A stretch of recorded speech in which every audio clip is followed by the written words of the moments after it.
Iniciamos el movimiento de reforma moral, educativo, social, jurídico y espiritual por la vida y por la familia. Que Dios nos ayude.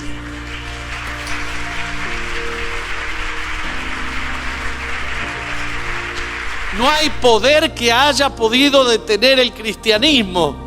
Anótese, somos los representantes de los que tenemos 2000 años de victoria, aunque esos imperios ya han sucumbido.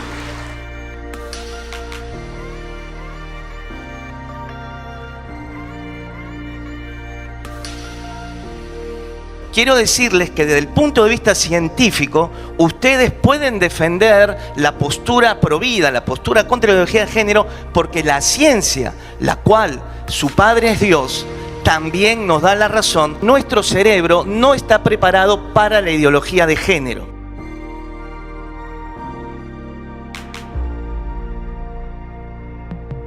Nuestros hijos son mensajeros que enviamos a un tiempo en el cual nosotros no estaremos. ¿Qué mensaje les vamos a dar? ¿Qué legado les vamos a transmitir? Amén.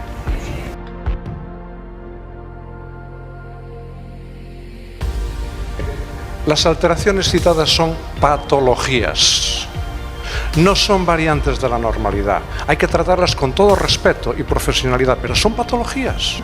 La inmensa mayoría de las personas que sufren estas alteraciones en el desarrollo sexual no tienen tendencia a la homosexualidad.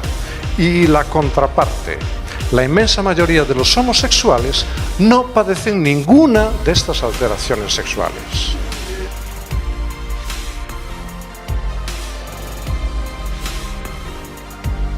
Y nos preocupa que los estados nacionales esté el Estado siendo propulsor de la ideología de género, que creo que toda persona tiene derecho a escogerla, pero no tienen derecho a imponerla. Permítanme dar un ejemplo.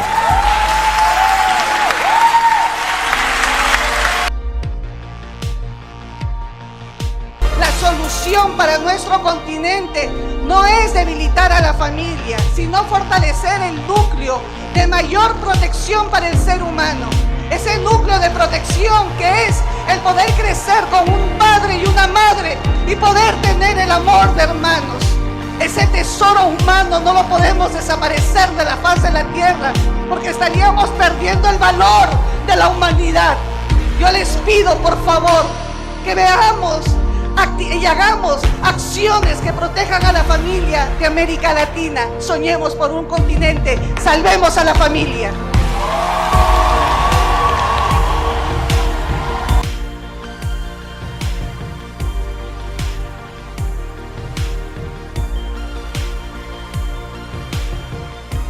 La comunidad homosexual, a pesar de que suele hinchar mucho las cifras de sus miembros en cualquier país, en términos electorales es muy pequeña. El único estudio que existe estadístico sobre el porcentaje de homosexuales en una sociedad se realizó en Estados Unidos. Admitía como homosexuales a cualquier persona que hubiera tenido una relación homosexual a lo largo de su vida, lo cual es ampliar mucho el abanico, y llegaba a un 1% de los varones, a un 0,5% de las mujeres. Estamos hablando de algo, en términos electorales y políticos, insignificante.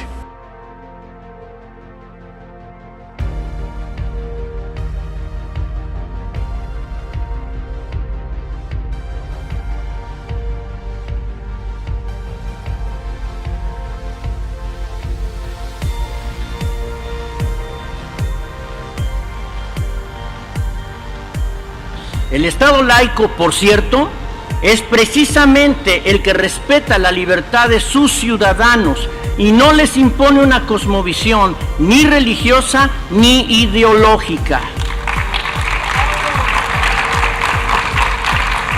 La familia constituye la piedra angular para construir una sociedad justa, libre, solidaria y conducente al bien común. Muchas gracias.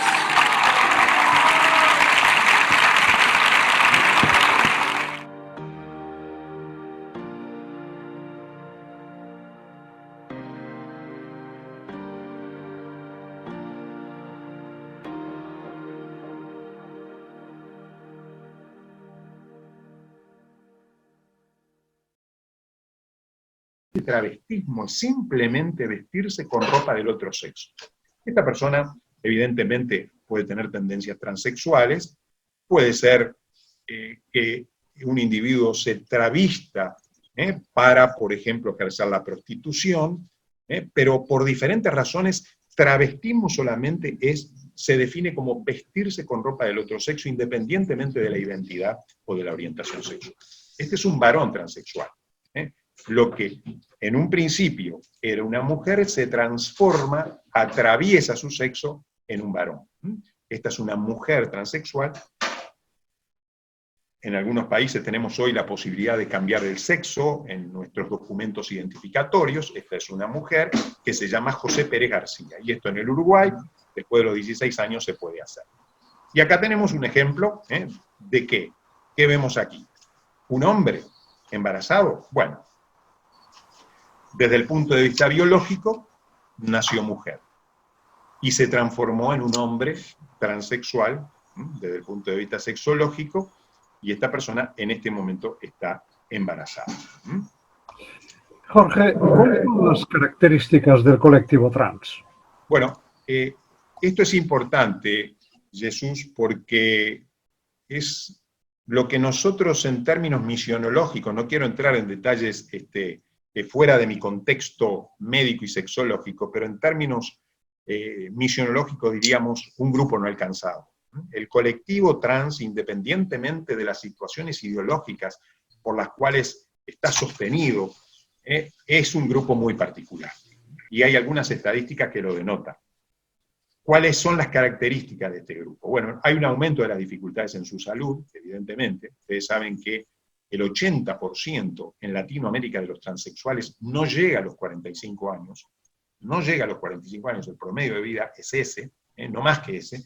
Mayor riesgo de infecciones de transmisión sexual, mayores dificultades psicológicas y emocionales, 20 veces más probabilidad de tener depresión y suicidio, una menor expectativa de vida, bueno, ya lo dije, una mayor pobreza que la población general, tienen menor atención médica, educativa, menores posibilidades de tener vivienda propia, el 70% entre los 15 y los 29 años ejerce la prostitución, tiene un menor nivel educativo que la población general, no andan en ómnibus por vergüenza, por discriminación, no pueden atenderse en lugares de asistencia médica, o sea que independientemente de su ideología debemos decir que este colectivo es un grupo no alcanzado, de alguna manera escondido por la Iglesia, escondido por la sociedad, y que nosotros deberíamos hincarle el diente en alguna oportunidad para dedicarnos especialmente a este grupo, independientemente de lo que sería la ideología que la sustenta. La disforia de género infantil. Bueno, entramos en la transexualidad infantil.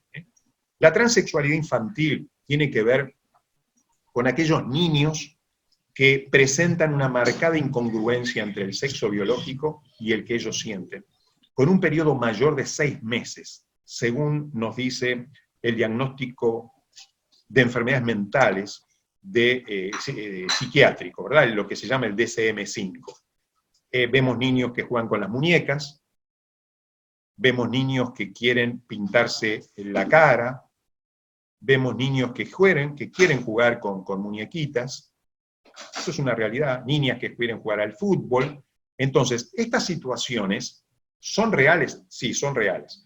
La identidad, los trastornos de la identidad que en un principio estaban diagnosticadas en lo que se dice el DSM-4, el diagnóstico de enfermedades en la edición anterior, hoy lo llama disforia de género, donde estos niños pueden tener una cierta propensión a tener este tipo de conductas y actitudes que en la mayoría de los casos, seguramente la psicóloga Mirta Esteiro lo va a decir con más atención, pero en la mayoría de los casos son transitorios, en el 98% de los casos masculinos y en el 86% de los casos femeninos. A los 25 años van a alinearse con su sexo biológico. Las intervenciones médicas posibles en la transexualidad, cuando un pediatra, un endocrinólogo, hoy lamentablemente ve esta situación en niños y prepúberes, hay un camino por recorrer.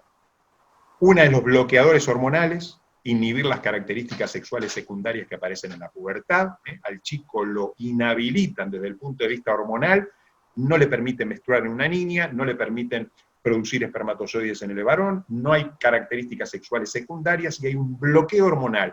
Esa niña o niño no se va a desarrollar hasta los 15, 16 años, donde a partir de ese entonces, si hay una incongruencia entre lo que es el sexo anatómico y el sentimiento que tiene, va a comenzar lamentablemente con hormonoterapia cruzada y más en el futuro en la rectificación quirúrgica de los órganos genitales.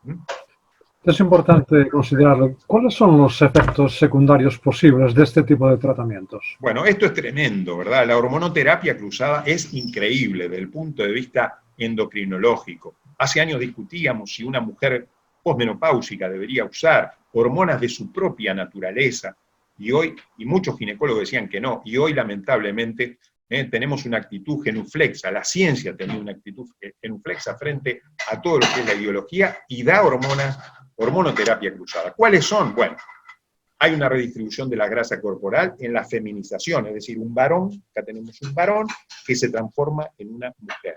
Hay disminución de la libido, disminución de las erecciones espontáneas, disfunciones sexuales masculinas, crecimiento mamario, disminución del volumen testicular, cambio de la voz, calvicie, como caracteres secundarios masculinos que aparecen en una mujer. Hay efectos secundarios que pueden ser irreversibles. Cálculos biliares, aumento de enzimas hepáticas, hepatopatías, aumento de peso, hipertrigliceridemia, dislipemias, enfermedades cardiovasculares, hipertensión arterial, diabetes, cáncer de mama, aunque probablemente esto todavía no está confirmado, pero seguramente cáncer de mamas hormonodependientes van a sufrir muchos varones que se están transformando en cuerpos femeninos. La hormonoterapia produce eventos tromboembólicos, depresión, alteraciones hepáticas, esterilidad, dislipemia, etc. Y la hormonización masculina, por supuesto que también trae consecuencias, trae una serie de consecuencias clínicas que son importantes y muchas de ellas son irreversibles. Fíjense en esta mujer biológicamente que se está transformando en un cuerpo masculino y realmente los cambios son notables porque el cuerpo responde a las hormonas. Empiezan a haber ciertas características secundarias en una mujer que son propiamente masculinas y que realmente las dimensiones y las complicaciones y los efectos que Jesús preguntaba todavía no son medibles, porque como no tenemos una experiencia prolongada en pacientes adolescentes que se le está dando hoy hormonoterapia y qué le sucederá a los 45, 50, 60 años de vida, las complicaciones seguramente van a ser muchas más que vamos a ir viendo y observando lamentablemente en esta situación. Por último, el último minuto que tengo, estoy señalando lo que nosotros desde el punto de vista médico decimos los estados intersexuales. ¿Qué son los estados intersexuales? No tienen absolutamente nada que ver con todo lo que dijimos hasta ahora. Porque muchos de ustedes pueden preguntar, bueno, pero ¿se nace así? ¿Hay algún gen que lo motive? Y si son personas que ya tienen, bueno, no. Tenemos que diferenciar las malformaciones del desarrollo embrionario, que sí existen, porque existen malformaciones en todo el cuerpo, renales, digestivas, intestinales, cardíacas, malformaciones cardíacas, malformaciones en las manos, hay niños que nacen con 6 manos, por ejemplo, entonces, pero estos son malformaciones que pueden ser, por ejemplo, presencia de genitales externos mezclados, son casos muy poco frecuentes, seguramente Jesús vio casos como endocrinólogo, pero realmente en la medicina no se ven con mucha frecuencia, y no hay una razón psicológica, como en los casos anteriores. Hasta aquí mi ponencia, seguramente, bueno, esto genera dudas y genera preguntas que estamos a disposición para poder evacuar en los próximos minutos, luego de que nuestros colegas puedan continuar con la exposición. Muchas gracias, ha sido un gusto compartir con cada uno de ustedes. Seguimos entonces escuchando a nuestros colegas. Muchas gracias. La primera preocupación de un moderador es que los intervenientes cumplan con el tiempo y lo has cumplido estrictamente como un alemán. Bueno, lo que pasa que el equipo de Jesús nos ordenó que seamos así que no tuve más remedio que obedecer al jefe y tuve que obedecerte y a los 20 minutos estoy mirando acá el reloj, tuve que dejarlo. Gracias. Gracias, has sido muy claro, muy bien, se ha entendido creo muy bien y has generado muchas preguntas sin duda. Por favor, no se inquieten, al final vayan pensando en preguntas para transmitir por el chat y a ver, seleccionaremos. Bien, pasamos a nuestra siguiente interviniente, que es Mirta Esteiro. Ya la presenté antes y ella nos va a hablar de los aspectos psicológicos de este tema tan interesante. Mirta, por favor. Micro, pon el micro. Necesitamos pedirle a Jorge Parpatian que salga de la presentación para que pueda Mirta poner la suya. Gracias. Bueno, muy buenas tardes a todos. Es un gusto poder estar también en esta oportunidad compartiendo con ustedes. Y justamente estaba esperando esto, habilitar la pantalla. Creo que la están viendo todos, ¿verdad? Y quería continuar justamente con el aspecto psicológico de la mirada. Un momentito, por favor, que tengo un inconveniente con la presentación, que arranco por el final en vez de por el principio. Qué pesado es el chat. El enfoque psicológico de la transexualidad es justamente donde estamos en este brete hoy los psicólogos, porque el avance de la ciencia también es donde la ideología de género en este momento está tomando la intervención, entendiendo cómo funciona el cerebro. Un niño es un cerebro en desarrollo y ese cerebro en desarrollo puede ser también influenciado de muchas maneras.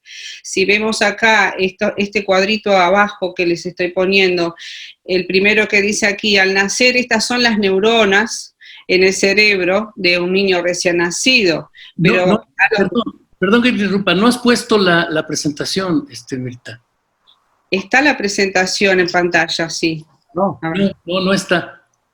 Comparte, dale a compartir.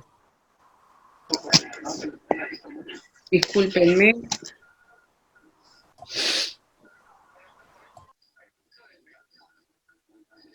Discúlpenme.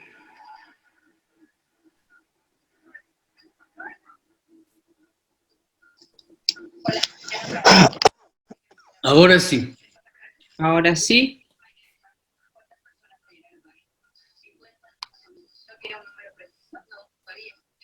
Les estaba hablando justamente de esta primera placa. Ustedes siempre hemos oído que el sexo comienza en el cerebro. Y acá les estoy mostrando qué pasa en el cerebro de un niño al nacer. Un niño es un cerebro en desarrollo. Al nacer, estas son la primera foto, son las neuronas de un niño en su cerebro. Y cómo por la estimulación esas neuronas se van conectando y se van arborificando, armando conexiones. Fíjense cómo está el cerebro de un niño a los 3 años de acuerdo a la estimulación que ha recibido, y esa estimulación y esas conexiones que van haciendo desarrollar el cerebro también está impregnado de registros que tienen que ver a todo nivel, emocional, cognitivo, en una manera de pensar, y de esa manera es que la ideología de género también está entendiendo la influencia del medio externo y de la educación en la formación. Mirta, disculpa Mirta, no se ve Mirta. Ponele compartir o algo, a ver si tienen que seleccionar nos puede ayudar. La pantalla que está ya completa es la que debe seleccionar. Discúlpenme, a ver qué pasa. Acá estoy seleccionando y acá estoy poniendo compartir. ¿Sale? Ahí está. ¿Ahí se ve? Ahí está. Perdónenme los inconvenientes. Y aquí les estaba diciendo, que no voy a repetir esta parte, pero cómo el cerebro del niño se va desarrollando. Aquí a los 3 años vemos el poblado de conexiones, pero estas conexiones tienen que ver también con su desarrollo, con lo que el niño ha sido estimulado, con lo que el niño ha ido aprendiendo. Y ese cerebro se va a ir desarrollando a lo largo de toda su vida. Y aquí es donde entra justamente el tema de la educación. La identidad sexual y de género forman parte de la personalidad, y Y en ese sistema dinámico, en esa relación del niño que va creciendo, en ese intercambio con el medio exterior, hay factores culturales, sociohistóricos, disposicionales, que van influyendo en el desarrollo y en lo que va a adquirir en cuanto a su propia identidad. Y eso es lo influenciable, y ahí está el peligro de la influencia de la ideología en toda su estrategia, la estrategia que ha, más allá de lo científico, pero sabiendo cómo funciona el cerebro, la fragilidad de un niño en desarrollo.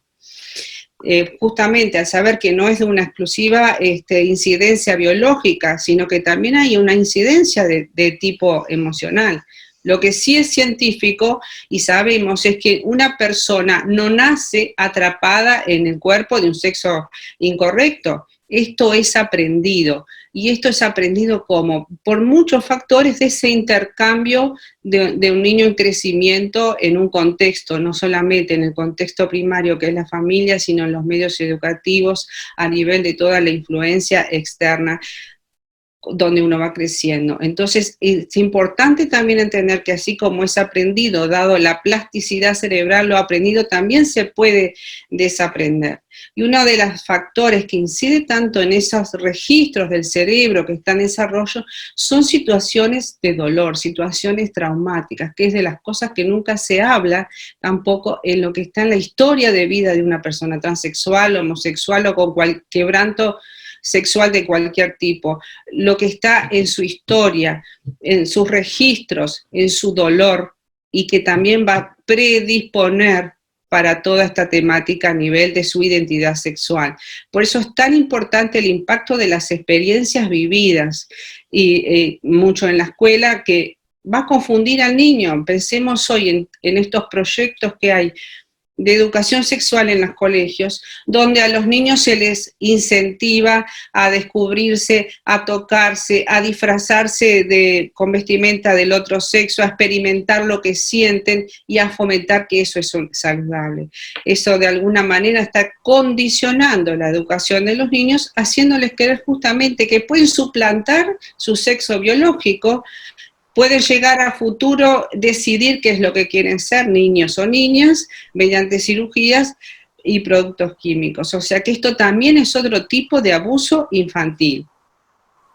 Entendemos entonces que la sexualidad, la identidad sexual se va construyendo. Si bien hay como un indicador sí biológico, como decía Jorge anteriormente, sí genético, pero además la identidad sexual, ¿qué factores inciden? Su historia de vida, el impacto de los traumas, de esto no se habla, el tipo de vínculo de apego, cómo fue creciendo en el entorno de las figuras de sus padres principalmente, el modelaje parental, qué tipo de relacionamiento, qué tipo de mensaje se dio, verbal, expreso o solamente con el ejemplo, donde el niño va introduciendo modelos, donde va a estar construyendo el concepto de sí mismo y su propia identidad. De esta manera vemos que por encima de lo científico y académico está el activismo político, los cambios sociales para empezar a imponer la transexualidad. Así como lograron legalizar la homosexualidad, sacarla del DSM-5, de los manuales de psiquiatría hace unas cuantas décadas atrás, es por lo que se está ahora luchando también este activismo, y que no tiene nada que ver con lo científico y académico. O sea que justamente es despatologizar las identidades. Ya no son enfermedades, ya no son problemas. Es normal porque hay diversidad y la gente puede tomar decisiones sobre su cuerpo. De esta manera es la estrategia que es imperante, que tenemos que entender la base que tiene justamente, ¿no? A nivel internacional se viene promoviendo la retirada de esta categoría de disforia de género o trastornos de identidad de género, así como, les decía recién, hace años atrás se retiró esta expresión de la homosexualidad de los libros de psiquiatría. Y justamente la crítica va contra la psiquiatría, que dice que siempre ha sido la que ha normatizado y disciplinado las identidades, las expresiones y las prácticas, porque una persona practique toda la descripción que dio Jorge de las distintas expresiones, sea travesti, sea homosexual, sea lesbiana, eso se saca, no es patológico. Bueno, lo que se pretende también decir, no es patológico ser transexual o iniciar o influir en el desarrollo de un niño para que incorpore esto de la transexualidad.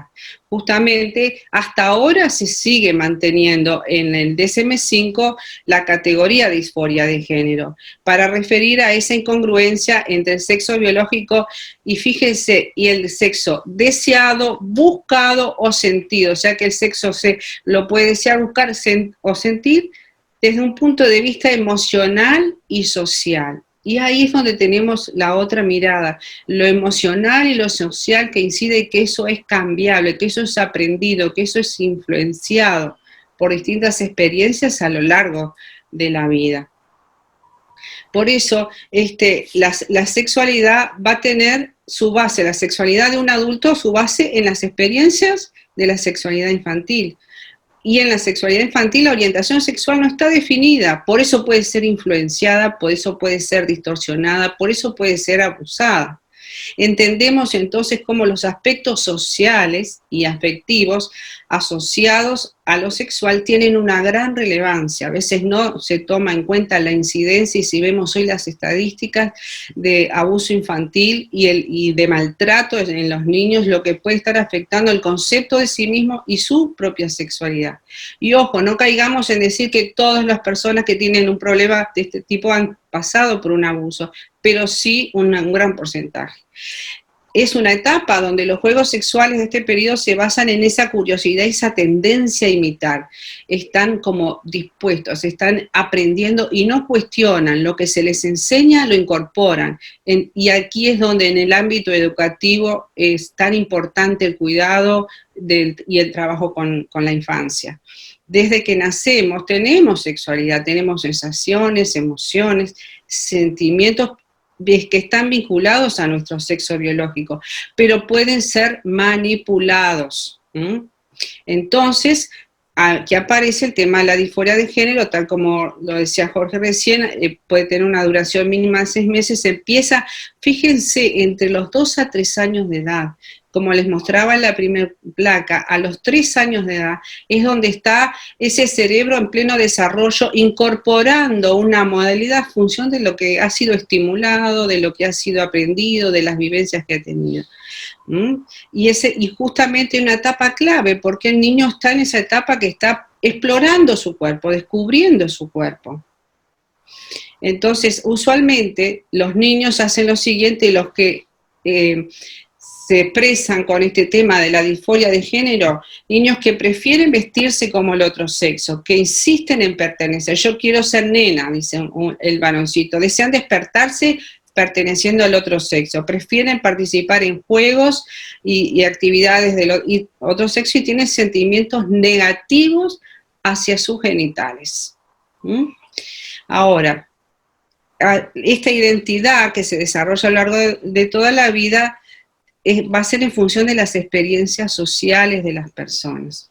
Y asimismo sigue la identidad de género, el mismo camino, se va a ir reforzando de acuerdo al aprendizaje y muy relacionado en torno a su medio afectivo y la autoestima, el concepto de sí mismo. De esa manera va desarrollándose la persona. En la infancia, como les decía, estas experiencias donde el niño empieza a jugar y a curiosear y a experimentar de una y otra manera, se da lo que puede decirse el comportamiento de género cruzado. La nena que le gusta jugar la pelota con los autitos, correr la carrera, pero la mayoría de estos niños, que no quiere decir que no están conformes con su género, y no resulta esto en tener una identidad transgénero, porque un niño juegue a las casitas con los niños, o que esté jugando con un muñeco, de pronto ahí está aprendiendo otro rol, uno dice, no puede un varón jugar con una muñeca, y uno puede pensar, ¿y no estará ensayando para ser un papá en el futuro? Y uno de pronto está censurando el juego del niño, pero eso no quiere decir que va a terminar siendo un transexual.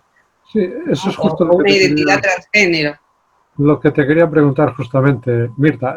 ¿Quiere decir que se van a convertir en trans? Justamente, ahí está como cuánto a nivel de quieren incentivar y reforzar esas conductas y genera confusión. No va a convertirse en trans un niño. Se sabe estadísticamente que entre el 80 y 95% de esos niños, llegando a la pubertad, que han transitado con esto de sentirse de sexo contrario, no va a seguir experimentando disforia de género después de la pubertad. O sea que no quiere decir eso que va a ser un trans, no quiere decir eso que se puede hacer un diagnóstico definitivo en la adolescencia y empezar a hormonizar. Lo triste es que en este tiempo hasta a los niños están persiguiendo a ver qué niño tiene disforia de género para llegar a hacer ese experimento de empezar a retardar la expresión de su adolescencia con los cambios hormonales, retardar la pubertad. Pero acá hay un tema más de activismo y de logro que realmente entender en un desarrollo saludable de un niño. Entonces, volvemos a esto. Son debates que no son científicos y, sin embargo, se están planteando intervenciones en el campo de la salud.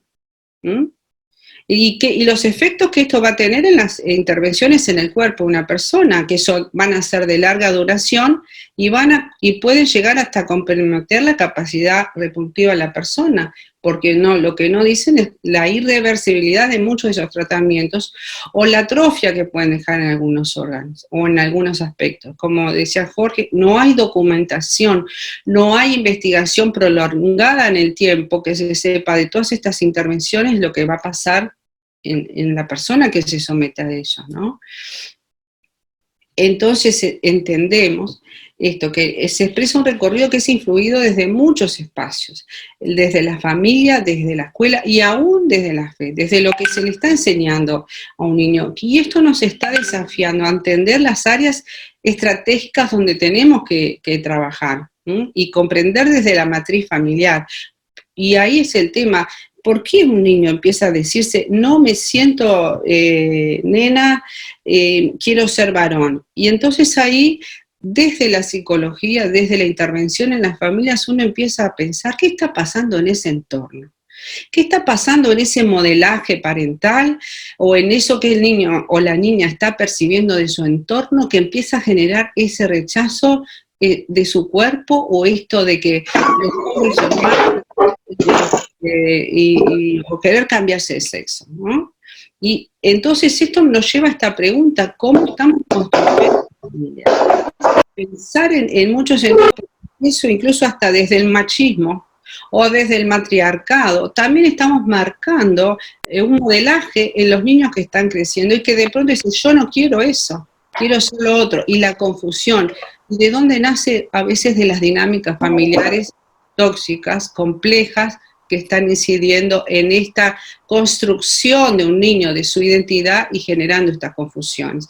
Ha incentivado a esto todo lo que surge a través de los medios y influencias de distinto tipo, ¿no?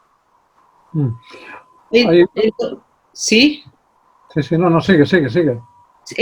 Por eso acá podemos ver incluso hasta la vivencia tan compleja de las personas transexuales, que no solamente es, bueno, hacemos un cambio biológico, sino entender la dinámica psicosocial que los atraviesa en todas sus dimensiones, o sea que no es solamente porque hacen tratamiento y se siente pleno, va a tener otras dificultades, la ansiedad y la depresión que son tan comunes. Pero acá lo que buscan al querer despatologizar no es tu problema de ansiedad y depresión, no tiene nada que ver con ser transexual. La ideación suicida es de alta frecuencia, pero de eso tampoco se habla. Sabemos justamente que la tasa de suicidio entre transexuales es del 40% en relación a un 1,6% de la población general. Esta estadística es de Estados Unidos. Y la misma en transexuales antes y después de operarse, porque no puede decir por la angustia de transexual que no pudo hacer su proceso. Muchos que logran operarse, que dicen, llegué a lo que quería, también se suicidan. ¿Y esto qué nos muestra entonces? Que los tratamientos a los que se les somete realmente están funcionando, no están funcionando. Y justamente volvemos a esto, apelar a lo que es científico. Apelar y generar documentación de todo esto, ¿no? Porque sabemos que el número de suicidios es más grande entre aquellos que se someten a tratamientos como el hormonal. Cuando pensamos lo hormonal, no solamente lo pensamos a nivel biológico, en todo lo que el doctor Parpatian estaba diciendo, sino entender la conexión que hay entre el sistema hormonal y el sistema nervioso, y cómo interactúan, y cómo afecta, y cómo sostiene otras problemáticas a nivel psicológico y del sistema nervioso. Y es bien interesante ver que los primeros pioneros de operaciones para resignar sexo, también los primeros pioneros, porque no son todos, pero esta información tampoco se divulga, que también tienen trastornos psicológicos. Y ellos piensan, es trastorno porque son rechazados, porque son discriminados, porque pero no entender que abajo de una problemática, quebranto, hay un trauma. Y sabemos que cuando se trabaja el trauma, la persona puede cambiar. Como les decía, ese cerebro que se fue conectando, también hay huellas de dolor, ¿no? Cuando esos trastornos no son restaurados, bueno, justamente la respuesta a depresiones y de suicidios es alta. Sin embargo, a pesar de todo eso, la Asociación Mundial para la Salud Transgénero sigue expresando que ser trans o tener un género variable es cuestión de diversidad, no es patología. Esto no se debe tratar como patología. La diversidad es normal, está bien, hay que promoverla. Pero interesante es saber, por ejemplo, el testimonio de 2 médicos que han estado en este grupo pionero cuando empezaron hace unos años atrás estos tratamientos. Este médico administró terapia hormonal a 500 personas en un periodo de 6 años. Y miren lo que dijo. Hay demasiado descontento entre las personas que se han practicado la cirugía. El cambio de sexo no es de ninguna manera la solución a los problemas de la vida. Y llegó a la siguiente conclusión, que el deseo de cambiar de género muy probablemente se deriva de la complejidad de factores psicológicos que nunca fueron tratados, que nunca fueron abordados. Y con la cirugía solamente están tratando de resolver algo superficial, pero que tiene unas implicancias mucho más profundas. Y otro médico, que es bien interesante, que es psiquiatra de la clínica de género, llegó a decir que no ha visto una justificación médica para la alteración quirúrgica de los genitales. No es porque yo quiero y viene una persona y quiero que me operen. ¿Cuál es la justificación médica del que tiene un tema en su psicológico que dice que se siente que no es su cuerpo, porque quiere tener un cuerpo de mujer, pero biológicamente es un hombre? ¿Eso es suficiente para hacer una cirugía de genitales? Y entonces confronta a los médicos de seguir la ciencia, en lugar de ignorarla, y lo que se está haciendo es justamente avanzar a lo que es políticamente correcto. O sea que a nivel científico y académico hay disconformidad, están viendo, pero es tan grande la presión para sostener todos estos nuevos paradigmas de derechos que sabemos que tiene otro cerebro atrás, buscando otras cosas, otros fines, ¿no? Muy interesante. Por cierto, este autor es muy importante, merece la pena revisar el metaanálisis tan importante sobre este tema que ha hecho. Nos quedan 3 minutos, Mirta. Bueno, sí. Entonces tendríamos que, si puedes, si quieres, nos pudieras hablar algo de qué pasa con la psicoterapia, con justamente respecto al emocional que padecen los transexuales. El riesgo es la otra confrontación que tenemos como profesionales de la salud de esta área, es que lo ilegal. Hoy la psicoterapia a una persona con un quebranto de este tipo es ilegal. ¿Por qué? Porque se han tenido antecedentes de algunos casos donde han ido a terapia y no ha sido exitoso, pero acá hay que entender que la sanidad o la restauración hay que cuidarla. Si ha habido un entrenamiento en una persona con un estilo de vida, cuando pasa por un proceso de psicoterapia, tiene que continuar. Pero aquí está, les ha servido el argumento para decir que no es ético ayudar a una persona que viene a pedir ayuda por una problemática con su identidad. Entonces, ¿qué se incita? A que realmente dice el psicólogo no puede tener una visión binaria del sexo, tenemos que ser más amplios y explorar y ayudarnos a explorar la diversidad de géneros que pueden existir, ¿no? Entonces, ¿quiénes son los que sufren? Los pacientes, justamente porque tienen trastornos emocionales no tratados, pero sin embargo las leyes los quieren avalar a través de leyes, y leyes aún a los profesionales de la salud que podemos trabajar o ayudar en este sentido.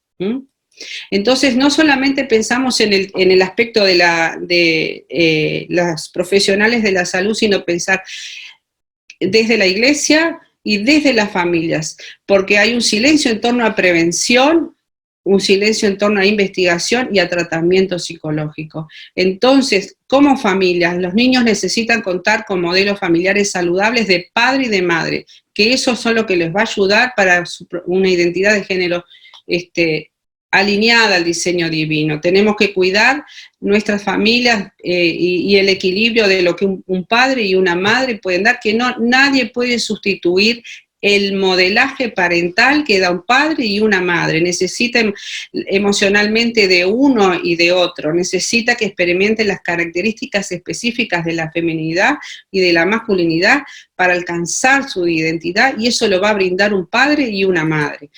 Y a su vez, seguir y afirmarnos en defender el derecho de los padres a la educación sexual de sus hijos. Y a su vez formar a familias, porque de pronto tal vez hay familias que no están preparadas para poder hacerlo. Bueno, como iglesia, me pregunto yo. Yo me pregunto y les pregunto también, ¿qué hemos hecho todos estos años si no solamente señalar lo que estaba mal, no a los homosexuales que es pecado? Consideramos que sí, no a esto, no a lo otro, pero hemos prevenido, hemos educado, hemos enseñado, ¿qué hemos hecho por las familias, por la educación, por la sanidad, por la restauración? Les hablo desde el lugar del sufriente, desde el lugar desde mi profesión de atender el corazón del que sufre, ¿no? ¿Y qué pasa con la expresión de la compasión al sufriente, más allá de la ideología y del activismo, y nosotros como iglesia? Entonces, un gran desafío es que tenemos que trabajar en la prevención pensando en las futuras generaciones, y pensar como iglesia qué estamos dispuestos a hacer con las personas trans. No estoy hablando de activismo, sino si viene un trans, lo traeríamos a la iglesia, lo recibiríamos, trabajaríamos en su quebranto, o solamente le caeríamos con que eso está mal, o acompañaríamos en ese proceso largo y lento de una restauración, porque cuando se llega a la herida, se llega al dolor, se llega al trauma, puede haber cambio y transformación. Los desafío a apostar en esto, ¿no?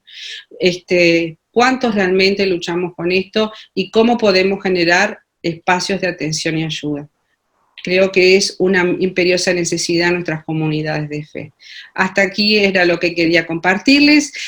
Perdone si se me fue mucho el tiempo y les agradezco la atención. Muchas gracias, Mirta. Ha sido muy elocuente. Este final, además, nos ha tocado. Y de hecho, debo decir, y espero que me escuche el presidente y todos los demás miembros del Ejecutivo, que los tres ponentes hemos coincidido en que esta última parte deberíamos dedicarle un monográfico para abordar. No podemos tratarlo en este espacio porque hay muchos otros temas que tratar. Es algo importante que está pendiente y deberíamos tratar. Bien, si me permiten, entonces, introduzco la última parte de esta sesión, en la que quería hablar de la ideología de género, la transexualidad y los niños. Voy a compartir pantalla. Bien. Ahí la tenemos. Ahí estamos. Muy bien. Entonces, quería reiterar, como decíamos al principio, por cierto, que quería confirmar que estoy compartiendo la voz. Sí. Sí. Bueno, bien. Quería reiterar, como decía al principio, que nos vamos a centrar en este aspecto de la presión que está haciendo el grupo de la ideología de género, pero que hay otros elementos como es la conducta homosexual o como es lo que nos hablaba ahora Mirta, cómo abordar el acercamiento a la persona transexual. Pero vamos a hablar solamente de esta primera parte que estamos señalando aquí. Pues bien, los dos anteriores ponentes nos han explicado cómo se ha venido imponiendo una nueva perspectiva de la identidad sexual, que dice que lo importante no es la identidad biológica, sino la percepción que uno tiene de su género. Y si hay una evidente discordancia entre sexo biológico y percepción de género, la contradicción pretenden resolverla asumiendo que quien está equivocada es la identidad biológica.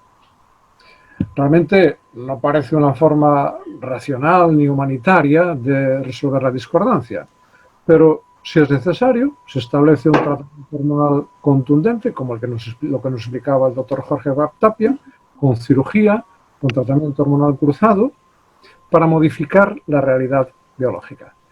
Se ignora y se echa a un rincón la evidencia científica. Y hay una frase que es muy rotunda al respecto por parte de uno de los defensores de la ideología de género. Dice que como alternativa al discurso biomédico, Juan Gavilán plantea un marco basado en la experiencia práctica.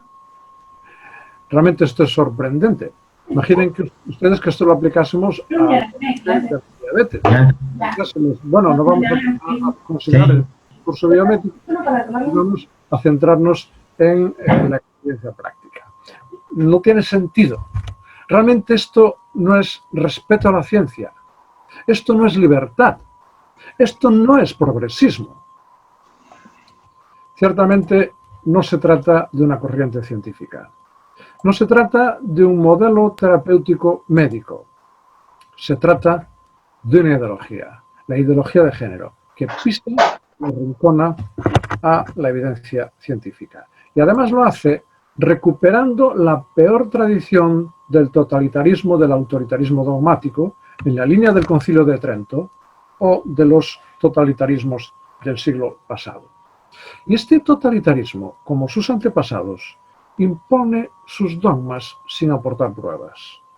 Y además los hace de obligado cumplimiento, como un catecismo nuevo con el que se quiere volver a adoctrinar a los niños. Un catecismo que está prohibido discutir.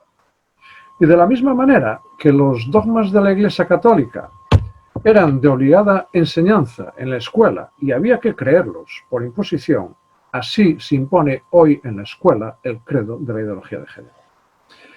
Y a nosotros no nos preocupa tanto su contenido, porque los evangélicos estamos dispuestos y acostumbrados a discutir, defendemos la libre concurrencia de ideas, pero lo que nos preocupa de verdad es la forma en que se ha decidido imponer esta ideología desde la escuela hasta los medios de comunicación, desde la judicatura hasta los parlamentos y los organismos internacionales. Los medios de comunicación, acabo de decir, realmente están sometidos a una presión notable y ellos muchas veces, ellos mismos hacen autocensura. Podríamos revisar la ley española, el proyecto de ley español al respecto, que restablece la censura en los medios de comunicación, algo que ya no recordábamos desde la época de la dictadura de Franco. Bien, voy a poner un ejemplo. En este periódico, La Voz de Galicia, un autor publicó un artículo en el que expresaba su forma de ver las cosas y lo titulaba Lo trans. Y decía algo como: del tétrico dogma trans no se puede disentir. Hay mucho dinero en juego.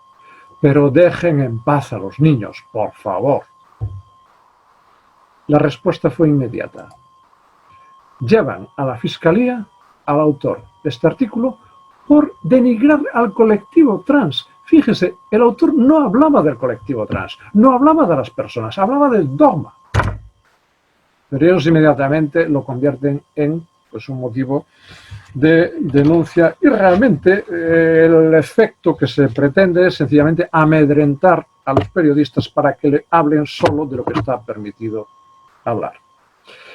A nosotros nos preocupa la extensión de este nuevo totalitarismo, pero nos alarma especialmente la forma en que quiere conquistar a los más indefensos y manipular su forma de pensar y su desarrollo personal. Hablo de nuestros hijos, hablo de la próxima generación. Y como nos acaba de explicar la psicóloga Mirta Esteiro, los niños son muy moldeables. Y las experiencias personales y lo que se le transmite y el entorno en el que se le mete y las ideas y el imaginario que se les transmite modula mucho el desarrollo de su personalidad. Los niños son moldeables, son manipulables, claro que sí. El proceso formativo del niño puede servir para promover un desarrollo equilibrado y congruente con su identidad biológica o para promover dudas en él y manipular su orientación sexual. Y esto último es lo que promueve la ideología de género y lo hace con todos los medios a su alcance. ¿Cuáles son?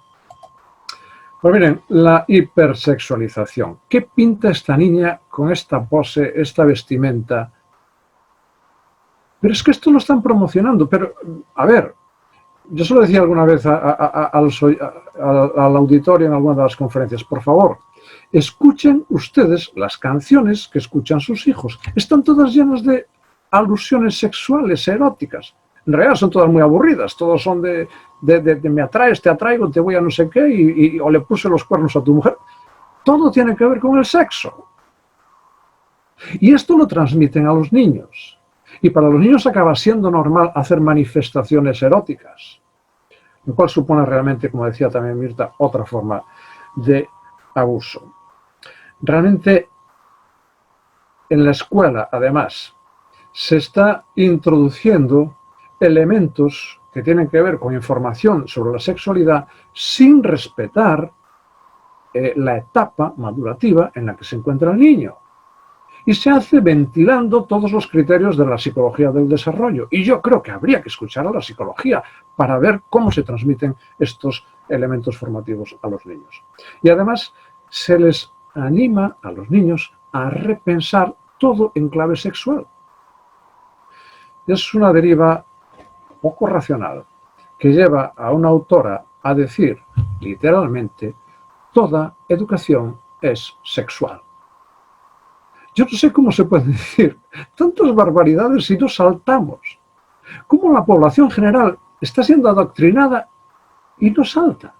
Esto es quizás más alarmante que la propia agenda del colectivo LGTBI. Y al mismo tiempo se persiste en presentar la homosexualidad como una forma más de normalidad. La manipulación del imaginario de los niños es un elemento importante también. Los cómics, los dibujos animados, y todos recordamos ahora la nueva deriva de Disney empeñada en ponernos personajes homosexuales para transmitir la idea de normalidad de la homosexualidad en las mentes de los niños. E incluso se promociona en las mentes de los niños la idea de que la transexualidad de alguna manera es un estadio superior de desarrollo y una muestra de libertad. Vamos a la escuela. Miren, al preparar esta ponencia le di a Google y puse materiales para la escuela sobre diversidad sexual. 69.900 resultados. La ideología de género ha identificado la escuela como un instrumento fundamental para progresar en sus objetivos. Y han manipulado el concepto de normalidad, porque la biología es clara. La biología dice que el sexo es una variable binaria, quiere decir que hay dos alternativas solo, hombre o mujer, XX o XY. Y las formas XXY, X0, homosexismos, etc., son realmente alteraciones, patologías. por cierto, a nadie se le ocurre condenar a nadie por tener una patología de ese tipo. Sencillamente lo que no vamos a decir es que es una variedad de la normalidad. Y además, por cierto, como nos explicó en algún momento el doctor Paptapian, estas alteraciones no se asocian a conducta homosexual. Y al revés, la mayoría de los homosexuales no tienen alteraciones ni cromosómicas, ni genéticas, ni de problemas endocrinológicos. Sin embargo, la ideología de género introduce la idea de que la identidad sexual no es una variable binaria, sino que es plural. Y ahí tienen ustedes posibles combinaciones. Este es un esquema que se le enseña a los chicos. Se promueve así en la escuela que el niño considere la posibilidad de reconocerse a sí mismo con una identidad sexual contraria a su propia identidad biológica. Se promueve generando artificialmente incertidumbres innecesarias. Y del tema de las incertidumbres y cómo se resuelven, pero en la inmensa mayoría de los casos nos hablaron tanto el doctor Paptapian como la doctora Esteiro. Pero lo cierto es que generar estas incertidumbres, fíjense ahí en Alex, Alex con chichitos y Noah pues con gorra de varón. Esto es generar incertidumbre. Y esto en personas aún no maduras y moldeables como los niños tiene efectos muy negativos. Podría presentar mucho material educativo que estuve revisando al respecto. Hay, por ejemplo, una actividad escolar en la que se propone en la clase hacer 2 grupos de chicos, 2 grupos de chicas y un grupo mixto. Y se les entrega al primer grupo una silueta de un varón, al segundo una silueta de una mujer y al tercero una silueta sin características sexuales diferenciadas.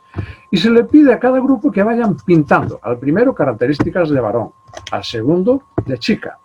Y al tercer grupo le dicen que pinte lo que les parezca, con libertad. Fíjense qué interesante. Están transmitiendo la idea de que la figura andrógina, la figura indeterminada, se asocia a la libertad.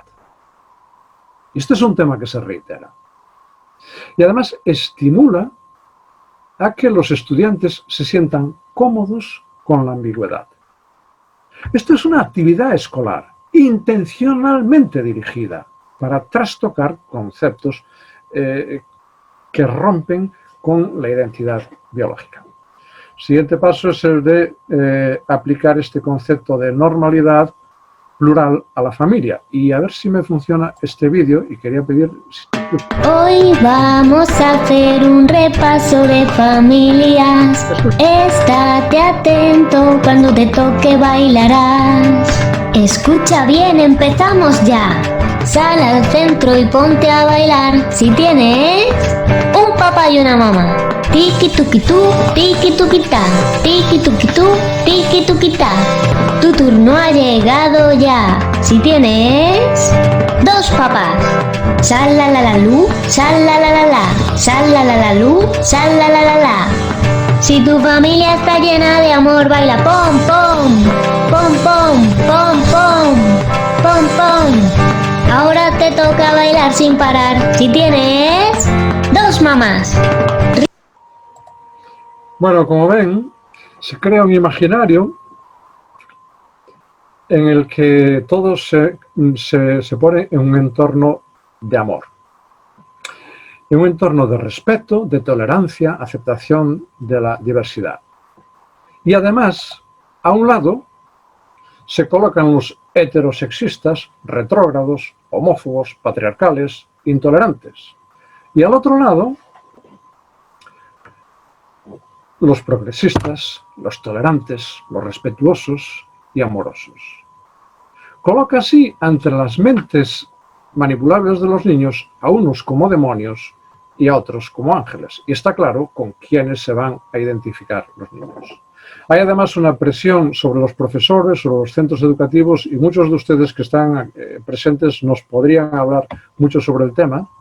Hay una imposición del currículum de la ideología de género de forma transversal como dogma indiscutible de enseñanza obligada, y la jurisprudencia y la legislación están desprotegiendo al niño. Este caso fue muy famoso en España, una niña de 8 años que dice que nadie nos arrebata la felicidad, quiero cambiar de sexo.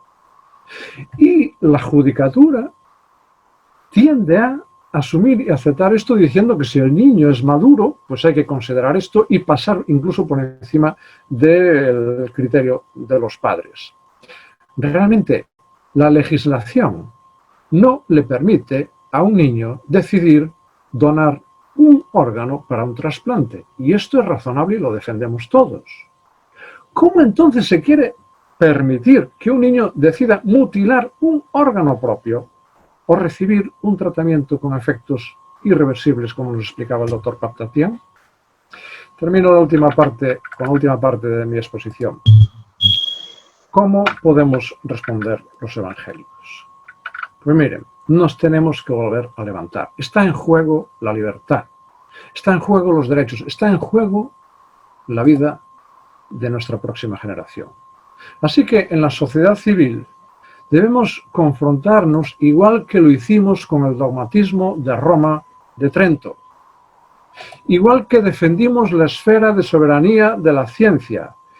Nosotros como protestantes hemos defendido por siglos que la ciencia, la universidad, la investigación tienen que estar libres de la tutela de los dogmas y lo tenemos que volver a defender. Tenemos que defender la verdad y la libertad. Luchar de nuevo por la libertad de pensamiento y desmontar la manipulación demostrando que la ideología de género no promueve ni la libertad ni el progreso. En la escuela, recuperar para los padres la competencia de la educación en valores de los hijos. Pero por favor, involúcrense ustedes en los órganos de dirección de los centros educativos, en el consejo escolar, en las asociaciones de padres. Rompan la pasividad de tantos padres que se quejan de lo que les están enseñando a sus hijos, pero no hacen nada. Den un paso, intégrense en este tipo de órganos para hacer llegar lejos su voz. Revisen los programas educativos escolares, lo que le enseñan a sus hijos. Léanse lo que le enseñan a sus hijos, coméntenlo con ellos en casa y reclamen su derecho a objetar a que se les adoctrine a sus hijos. Y en la familia, por cierto, esto es un ejemplo de cómo objetar a algunas actividades extraescolares en las que se transmite estas cuestiones de identidad de género. Y en la familia, muy importante. Yo sé que estamos todos muy ocupados, con mucho trabajo, pero hay algo más importante que la vida de nuestros hijos. ¿Cuánto tiempo dedicamos a nuestros hijos? ¿Le dedicamos tanto tiempo como la importancia que debería tener para nosotros? Hemos de dedicarle tiempo para estar con ellos, para enseñarles valores y no delegar sin más, diciendo, bueno, ya le enseñarán en la iglesia, ya le enseñarán en la escuela. Hay cosas que ustedes les enseñarán que nadie más le va a poder enseñar. Por favor, desmonten la idea de que la heterosexualidad está vinculada al abuso de poder. Pero muy importante, y con esto termino, prediquemos con el ejemplo. Evitemos darle razones a otros para categorizar a la familia actual como un instrumento de opresión, de malos tratos, etc. La agenda de género presenta nuestro modelo de familia como opresivo, propio de demonios, y el suyo como propio de ángeles. Nos enervamos contra esto. Pero ¿saben cuál es la mejor forma de desmontar este estereotipo inaceptable? Presentando, exponiendo a nuestras propias familias, las familias evangélicas como el mejor argumento. En este debate es de plena aplicación el texto de 1 Pedro 2:12, manteniendo vuestra buena manera de vivir entre los gentiles, para que en lo que murmuran de vosotros, como de malhechores, glorifiquen a Dios el día de la visitación al considerar vuestras buenas obras. Murmuran de nosotros como malhechores. Dicen de nuestras familias que están llenas de opresión y anulación de la personalidad de nuestras mujeres, de nuestros hijos. Nuestro mejor contraargumento no son las palabras, sino las vidas de nuestras mujeres, de nuestros hijos, de nuestras familias, que crecen en amor, apoyo mutuo, respeto, libertad. Pero, ¿qué sucede si en nuestra familia evangélica desarrollamos conductas de opresión, violencia, desprecio, falta de respeto, infidelidad? Entonces, nuestro discurso se convertirá en címbalo que retiñe. Le estaremos dando gasolina a los incendiarios del lobby LGTBI. Estaremos dándole gratis pintura a sus activistas que pintan de nosotros un cuadro de familias rechazables y opresivas. Estaremos dándoles los mejores argumentos para presentar la necesidad de una alternativa a la familia de padre, madre e hijos. Estaremos abriendo la puerta a la promoción de modelos familiares alternativos. En el Congreso Iberoamericano por la Vida y la Familia hemos desarrollado argumentos, discursos, estrategias, iniciativas en defensa de la familia frente a la presión del lobby LGTBI. Debemos seguir en esta brecha, pero desde hace un tiempo creo que nos queda un arma aún mejor, el ejemplo vivo de familias evangélicas como instrumento de desarrollo social y libertad en Iberoamérica. Que el Señor nos ayude. Muchísimas gracias, Jesús. Impactantes las 3 conferencias que hemos escuchado, muy esclarecedoras. Han estado preguntando mucha gente si van a tener acceso al video o a las ponencias y les decimos que sí, por supuesto. Todas las personas que se conectaron, es decir, que hicieron su inscripción o mandaron su número, ahí les vamos a enviar la liga de la grabación, el video, y la liga de las presentaciones. Quería comprarme una pijama. Ay, sí. Bueno, de repente activa alguien su micro sin darse cuenta, pero bueno, les decía, todas las personas que se han inscrito, van a recibir a través del número donde han hecho su inscripción, la liga para que puedan bajar tanto la grabación en video como las 3 presentaciones de PowerPoint para que puedan usarlas e incluso compartirlas.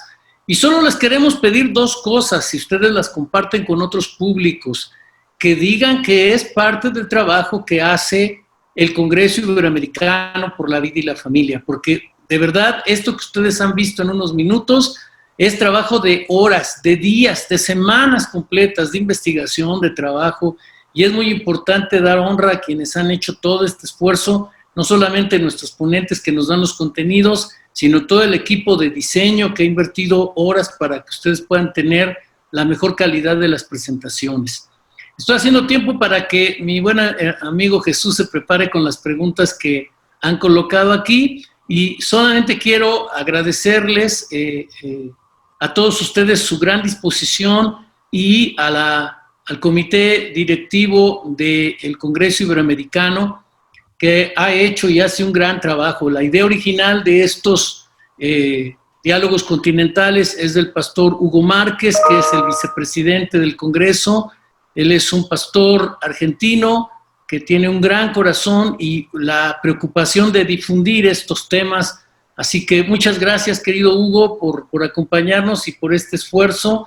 Está también con nosotros el pastor Roy Santos, la pastora Fulvia de Cañas, Hugo Márquez, que ya mencioné, Gilberto Rocha, que tiene un papel muy importante y voy a tomar un minuto para hablar de eso, y nuestro querido hermano don José González, que es el presidente del comité consultivo del Congreso Iberoamericano. Tenemos un consejo consultivo que está al pendiente nuestro, cuidándonos, aconsejándonos, dándonos luz y dirección, y don José González cumple un papel preponderante. También aquí hay varios hermanos, amigos, que son parte de las comisiones que tenemos dentro del Congreso. Entre ellos está la abogada Gabriela Aparicio, que es encargada de una parte muy importante, que es la de dar seguimiento a las sesiones de la OEA, que el próximo mes, en octubre del 20 y 21, tendremos nuestra participación ahí en la 50 Asamblea de la OEA. Ese es el trabajo concreto que hace nuestro hermano Gilberto Rocha, que está aquí con nosotros. Él es el encargado de la coordinación de las coaliciones que hemos hecho presencia en la OEA. En esta vez están 67 organizaciones inscritas, 5 coaliciones, así que esperamos tener nuevamente 5 voceros en esta asamblea. Y voy a mencionar un poco de datos más al final, pero le doy espacio a mi querido Jesús para que si hay preguntas se puedan presentar. Y terminando las preguntas voy a hacer un par de anuncios para nuestros siguientes eventos. Jesús Manuel. Muy bien, con gusto. Si me permites, Aarón, sencillamente reiterar el agradecimiento al equipo técnico. Aarón, hijo, ha estado trabajando duro ahí hasta altas horas de la madrugada y todos los demás que han estado ahí. Y si me permites también, todo este material y comentarios que pueden salir, los pueden también ver, contemplar en Evangélico Digital, que es la revista del Congreso Iberoamericano por la Vida y la Familia y que merece la pena que vean y consulten. Bien, hay una pregunta que dice, ¿cuál es la diferencia entre transexual y transgénero? Pues Mirta o Jorge pueden contestar a esto con gusto, seguro.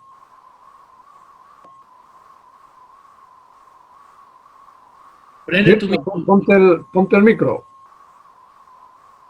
¿Estás sin voz, Mirta? Pues que conteste Jorge. Jorge, que sí. Sí, la parte de transexual tiene que ver con la parte biológica, es decir, el transexual lo que pretende básicamente es cambiar no solamente su percepción psicológica, sino también su biología, su parte externa, aunque sabemos muy bien de que el sexo de una persona no se puede cambiar, como muy bien dijo Jesús, somos XX o somos XY, salvo las anomalías, el cambio de sexo no existe. Lo que existe es la estética, las características sexuales secundarias. Entonces, en ese sentido, el transexual lo que pretende es cambiar su biología, cambiar su aspecto anatómico, fisionómico, fenotípico. El transgénero es alguien que lo que pretende es que todas las características no sean tan biológicas, sino lo que pretende es que en su parte y en su construcción social, dicho de parte de la ideología, sea del género al cual le corresponde su percepción psicológica. No sé si me estoy explicando, pero más bien el transgénero es aquella persona que no pretende tanto cambiar su aspecto fisiológico o su aspecto anatómico, lo que pretende es esa construcción social, entre comillas, pueda ser percibida como femenina, si es un hombre. Lo que pretende el transexual mujer es, bueno, aparentar ese aspecto físico. Gracias, Jorge. Claro. Hay otra pregunta que dice, ¿hay un vínculo entre vivir un abuso sexual o una madre o padre castrador con querer ser homosexual como una forma de rebeldía al episodio traumático vivido? Mirta, sí, hay una herida, por eso pensamos, el niño va creciendo en función de ese modelaje parental y el tipo de apego. No necesariamente tiene que haber habido un abuso, pero sí es el tema de todo lo que se transmite más allá de las palabras y el impacto que genera a nivel de cerebro y la construcción mental que con lo que se va creciendo una persona y el conflicto que eso genera. Nunca hay una relación lineal esto es así por esto que le pasó, sino un conjunto entre lo que interactúa, lo psicoemocional, lo social, lo vincular, el concepto, ¿me entienden? No sé si se aclara, pero diríamos, es un combo de muchas factores que inciden en esa conflictiva. Por eso está el tema de la resistencia y de hasta la ilegalidad de la psicoterapia para ayudar a una persona que tiene un conflicto de este tipo. Porque abajo hay algún trauma, y un trauma es una herida, y una herida no sanada puede disparar para cualquier lado. En esa confusión, en esa lucha personal, en ese quebranto. Si me permites, Mirta, por esto mismo yo creo que es importante diferenciar entre nuestra postura contundente con el lobby LGTBI como organización, como activismo, y la actitud ante personas con homosexualidad, transexualidad, etcétera, etcétera. Porque muchas veces tenemos enfrente a una persona herida por años, y que no conoce lo que es el amor, o que tiene una visión distorsionada del amor, y que necesita otra forma de entender el amor. Y si lo que ve un cristiano es el dedo acusador, ya no hay nada que decirle, lo hemos perdido. Hay que recuperar la visión de Jesús al respecto. Por eso los procesos de restauración son largos, son lentos y son de un acompañamiento largo, ¿no? No es, a veces uno escucha de la mirada popular, dice, bueno, mi hijo es homosexual, pero ¿qué tal si tiene una novia y se casa? ¿Qué tal si tiene relaciones sexuales? Pues no va por ahí, no va por ahí, es entender qué pasó en su desarrollo, en su crecimiento, cómo fue desarrollando el concepto de sí mismo, que le generó este quebranto. Entonces, entender esto. A partir de la herida, cuando se trabaja la herida, empiezan a hacer otras conexiones que habilitan la transformación, la alineación a su diseño original. Justamente relacionado con esto, aquellos que quieren volver a la congruencia con su identidad biológica, ¿qué piensa cada uno de los ponentes sobre este tipo de personas que hicieron la transición al otro sexo y que ahora quieren regresar a su sexo original? ¿Cómo ves esto? ¿Qué abordaje se hace? Es que justamente lo que decía que es un proceso lento de acompañamiento, porque hay todo un hábito generado, aún donde la persona quiere, por eso está lo que se llama la sintonía con lo que siente, y hay gente que de pronto siente una atracción con la que no quiere tener y le genera más conflicto y no entiende por qué le atrae al hombre, le atrae a otro hombre, pero no quiere que le atraiga. No lo tiene tan claro. Entonces, como no tiene tan claro, y eso fue a lo que se fue generando a lo largo de su crecimiento y por una cantidad de experiencias, el proceso de confrontar eso también es el tema. Justamente hay gente que tiene conflicto y no está conforme o vive plenamente o se siente feliz.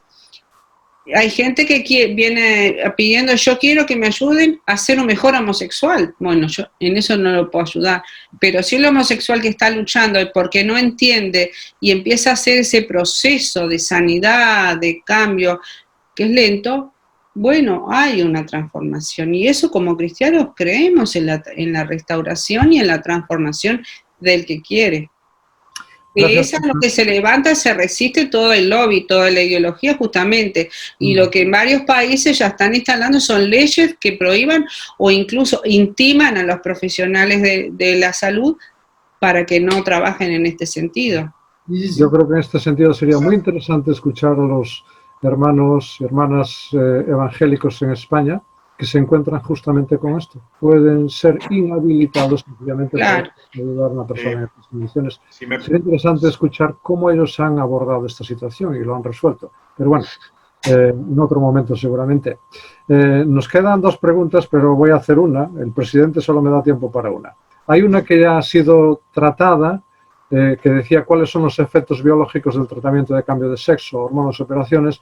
El doctor Paptapian ya la presentó y entonces sencillamente invito al que hace la pregunta que revise la grabación y ahí tendrá respuesta a eso. Y la otra es, ¿podría mencionar dos formas de abordamiento para adolescentes que están pasando por disforia de género? Bueno, dice dos, pero si os ocurre algo más, pues más supongo. Jesús. Sí, por favor. Sí, bueno, yo creo que lo primero que tenemos que saber, sobre todo los padres, que potencialmente nos podemos enfrentar con hijos que tienen disforia de género, es que la disforia de género infantil es transitoria en más del 90% de los casos, como dijo Mirta también, en los varones y más del 80% de los casos en las mujeres. ¿Eso qué significa?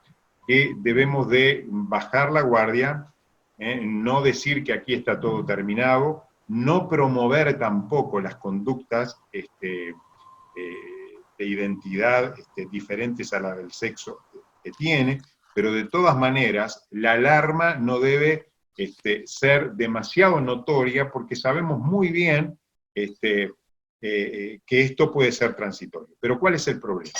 Si nosotros vamos al médico, vamos al pediatra o vamos al endocrinólogo explicando y tratando de buscar una solución, como la ciencia hoy está impregnada de la ideología lo que le dice a la ciencia y lo que la ciencia le va a decir al paciente o a la madre es que mire, esto es completamente normal, tenemos que aceptar esta diversidad, como muy bien dijo Mirta, esto forma parte de las variantes normales de las expresiones sexuales del ser humano, que está tapada por el fundamentalismo religioso, por la escuela formal y por la educación en que se ha tapado todo esto. Entonces lo que vamos a hacer es aceptar esta realidad, darle bloqueadores hormonales, que es justamente lo que no tenemos que hacer, porque ahí estamos sellando la posibilidad de que una disforia de género transitoria se transforme en una disforia de género permanente. Y las estadísticas son contundentes.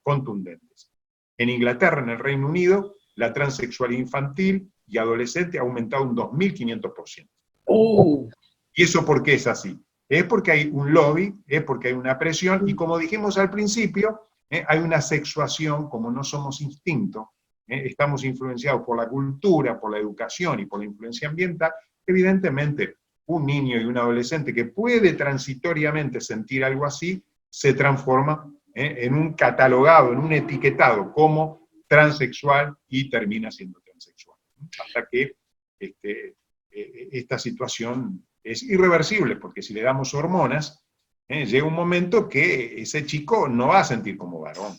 No se va a sentir como varón porque le van a disminuir sus hormonas, porque no las va a tener, y va a tener una serie de consecuencias totalmente negativas que pueden transformarse en algo irreversible. ¿Puede cambiar? Sí, claro que puede cambiar, pero las dificultades del cambio son dificultosas realmente. Por eso es tan importante el trabajo a nivel de la familia. Cuando uno empieza a ver un niño a los 3, 4 años, ¿cómo puede decir qué es lo que pasa? Uno tiene que investigar la familia, cómo es ese modelaje parental, qué ha pasado en esa familia, qué fantasías tenían sus padres con esos hijos. Es muy interesante cuando aparece el tema con niños tan pequeños, el trabajo es con la familia, y cuando las familias cambian de actitudes, se posicionan realmente el rol de padre y el rol de madre en el diseño adecuado y acertado, el niño cambia. Lo que pasa es que eso se evita, eso no se habla, por eso yo veo la otra necesidad a nivel de la iglesia de trabajar en familias que de pronto sí aparecen. ¿Cuántos casos se aparecen hoy en la iglesia con la problemática de conflictiva con su género, con su sexualidad? Pero vemos las familias y vemos familias tan disfuncionales, que trabajan hacia el afuera, pero hacia el adentro de las familias, qué está pasando en los roles de un hombre y una mujer, de un padre y una madre, del trato, mucho hay que trabajar desde las familias, porque van a dar el modelaje a una persona que se... Sí, señor. Muchas gracias, Mirta. Muchas gracias, Jorge. De verdad, habéis hecho un gran trabajo. Y bueno, Aarón, están siendo muy claros. Tenemos que abordar la cuestión del abordaje personal y el abordaje de la Iglesia de este tema y bueno, no sé, lo someto a vuestra consideración. Aprovecho que todos ustedes me están escuchando para decirlo a Aarón. De todos ustedes. Pero bueno, está en la libertad del Comité Ejecutivo decidirlo, por supuesto. De verdad, ha sido un honor y yo sé, por supuesto, ustedes se han quedado con muchas preguntas. Lo único que espero es que se hayan abierto caminos para que ustedes sigan investigando, conociendo y leyendo lo que la palabra nos dice al respecto. Señor presidente, tiene usted la palabra. Les agradecemos infinitamente. Hay muchas manitas levantadas que quisieran hacer algún comentario o escribir alguna opinión. No vamos a tener el tiempo, quiero disculparme por eso.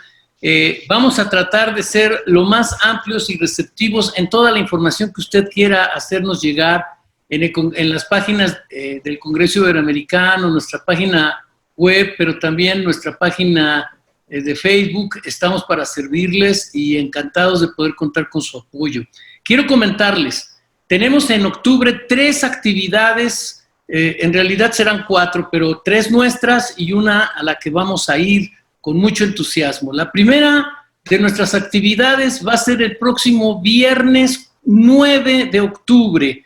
Le voy a pedir a Aarón que por favor ponga el cartel, se los vamos a enviar a todos a su WhatsApp, pero este es un evento que estamos coorganizando ADF Internacional y el Congreso Iberoamericano por la Vida y la Familia. Es una conferencia que se llama Desafíos a los Derechos y Libertades Fundamentales durante la crisis sanitaria, visibilizando la situación en las Américas. Este coloquio lo tendremos con los embajadores pro vida que participan en la OEA. Tampoco quiero decirles que son muchos, en realidad son muy pocos los aliados que tenemos, pero vamos a platicar, a sentarnos con ellos de 3 temas fundamentales. El tema de la libertad religiosa, que está siendo seriamente vulnerada, seriamente atacada. Vamos a hablar del tema de la familia, todo esto que nos están comentando ahora como el espacio más importante y fundamental de fortalecer con políticas públicas, presupuesto, una visión de gobierno sobre familia, desde qué es una familia, identificarla. Y en tercer lugar, sobre los contenidos de los resolutivos que se van a presentar en la Asamblea, y les adelanto que vienen, por supuesto, temas de la transexualidad infantil muy peligrosos, y queremos presentar ahí algunos señalamientos y algunas mociones. Entonces, por favor, vamos a poner el cartel. Usted puede reservar un lugar para que pueda acompañarnos, así que estamos invitándole para que reserve esa fecha. Es 9 de octubre a las 12 del día, hora de Washington, para que usted lo pueda ajustar al país donde usted vive. Será a las 12 del mediodía, horario de Washington. Nuestro segundo evento, muy importante, este es un evento para nosotros trascendental. Vamos a tenerlo entre la noche del 11 y la madrugada del 12 de octubre. Vamos a tener una velada de oración que se llama Iberoamérica Ora. Queremos ponerles esta presentación para que ustedes la puedan presenciar. Es la primicia de esto. El mes de octubre es un mes crucial para la lucha por la vida y la familia. El 20 y 21 se llevará a cabo la Asamblea número 50 de la Organización de los Estados Americanos. En medio de la tragedia que es la pandemia por el coronavirus, todas las sesiones serán de manera virtual. Las que tienen que ver con la sociedad civil se llevarán a cabo una semana antes de la Asamblea General. Pero además, en este mes de octubre, el amado país de Bolivia tendrá sus elecciones presidenciales. En Chile habrá un plebiscito para la creación de una nueva constitución o mantener la que tienen vigente al día de hoy.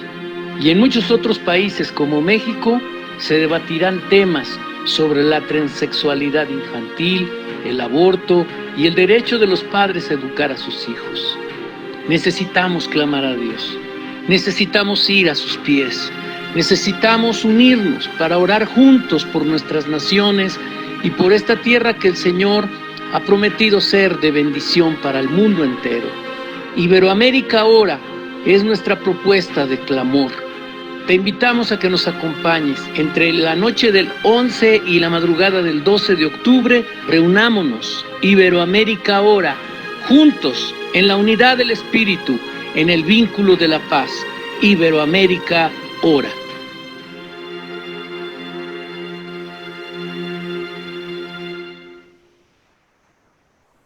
Esta es una idea original de la pastora Fulvia de Cañas, que nos ha impulsado a hacer este esfuerzo, y vamos a hacerlo de todo corazón, orando unos por otros. Así que los invitamos para que nos acompañen a orar esta noche, esta madrugada, con el favor de Dios. La tercera actividad, como ya se dijo aquí, estaremos participando en la Organización de Estados Americanos.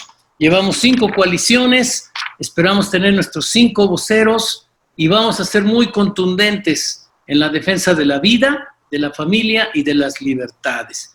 Y finalmente, el último sábado de el mes de octubre, que será el sábado 31, tendremos una tercera emisión de Diálogos Continentales, como esta que estamos teniendo ahora mismo.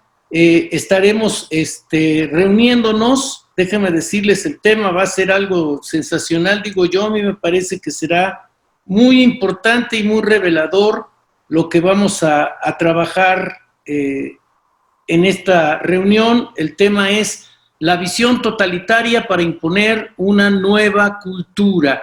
Es decir, cómo es que las organizaciones internacionales, las multilaterales, avanzan sobre los gobiernos nacionales, afectando la autonomía y las libertades fundamentales. Va a ser un tema muy,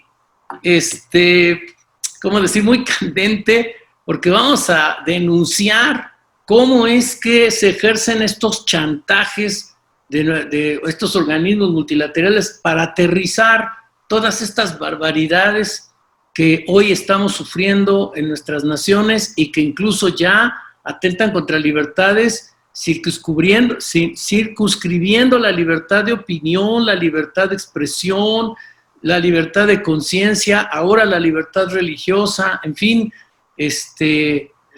Por favor, separe la fecha, acompáñenos en nuestro próximo evento, que será el último sábado del mes de octubre, sábado 31, en este mismo horario, y será para nosotros un honor.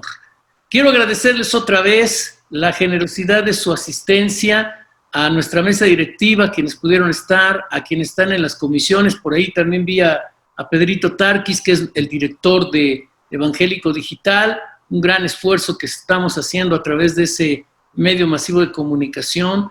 Y por supuesto a nuestros geniales oradores, que han sido una maravilla de expositores, muy claros, muy precisos. Estamos muy contentos. Muchísimas gracias, Mirta, nuestro amor, nuestra admiración de siempre. Querido Jorge Papatian, gracias, hermano, por tu gran disposición. Y por supuesto a nuestro querido amigo Jesús Manuel Suárez, que ha conducido esto de una manera muy brillante. A todos ustedes un abrazo, que Dios los bendiga, cuídense mucho, estamos en contacto con el favor de Dios, y a través del WhatsApp vamos a estarlos enviándoles los materiales e invitándolos para que puedan formar un grupo con el que estemos interrelacionándonos. Así que nos vamos a estar comunicando. Que Dios los bendiga a todos. Amén. Gracias.